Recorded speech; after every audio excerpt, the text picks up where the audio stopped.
হলে ভবিষ্যৎ প্রজন্মের উল্লেখযোগ্য অংশ মানসিকভাবে বিকৃত এবং ভয়ঙ্কর অপরাধী হয়ে গড়ে ওঠার সম্ভাবনা রয়েছে। শিশুদের উপর পরিচালিত বেসরকারি একটি প্রতিষ্ঠানের জরিপের তথ্য এটি। এছাড়া 10 বছরের নিচে কোনো শিশুর হাতে কম্পিউটার তুলে না দেয়া এবং প্রাপ্তবয়স্ক হওয়ার আগে সেগুলোতে ইন্টারনেট সংযোগ না দেবার সুপারিশ তাদের। দিদার চৌধুরীর বিশেষ রিপোর্ট।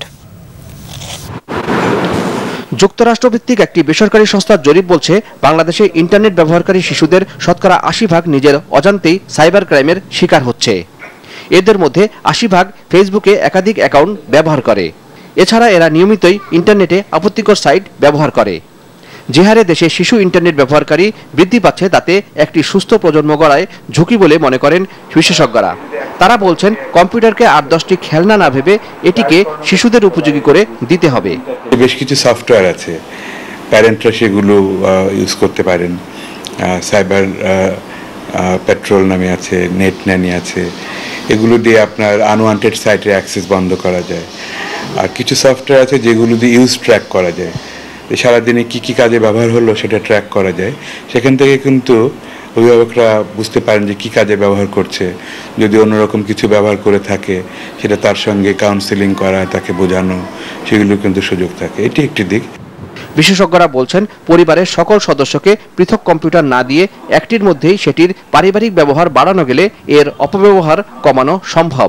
সবকিছুর আগে অভিভাবকদের কম্পিউটার অপারেটিং শিক্ষার বিকল্প নেই বলে মনে করেন তারা। এটা কম্পিউটার ইন্টারনেট সাক্ষরতা, এটা জানা অতীব প্রয়োজন আপনার ছেলের ভবিষ্যতের জন্য।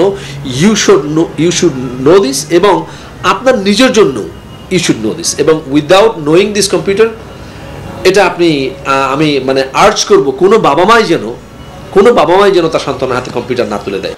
কম্পিউটার ব্যবহারকারী শিশুদের জীবনযাপনের উপর অভিভাবকদের নজরদারি বাড়ানোর সাথে সাথে সাইবার ক্যাফেগুলো শিশুদের জন্য নিষিদ্ধ এবং সংশ্লিষ্ট আইনের ব্যবহার বাড়ানোর তাগিদ দেন তারা। ভারতে আমি দেখেছি যে কোনো ব্যবহারকারী যখন সাইবার ক্যাফে ঢোকে, তার পরিচয়টা নিবন্ধন করা হয়। নিবন্ধন ছাড়া কাউকে ব্যবহার করতে দেওয়া হয় না। এবং সাইবার ক্যাফেতে কী কী ধরনের সফটওয়্যার ব্যবহার হচ্ছে সেগুলো নিয়ন্ত্রণ রয়েছে, কিংবা একটা নীতিমালার ভিত্তিতে সেগুলো পরিচালিত হয়। যেমন একটা উদ্যোগ আমার মনে খুব জরুরিভাবে নেওয়া উচিত, যে বদ্ধ কেবিন সম্পন্ন যে সমস্ত সাইবার ক্যাফে আছে সেগুলোর ব্যাপারে কিছু করা দরকার।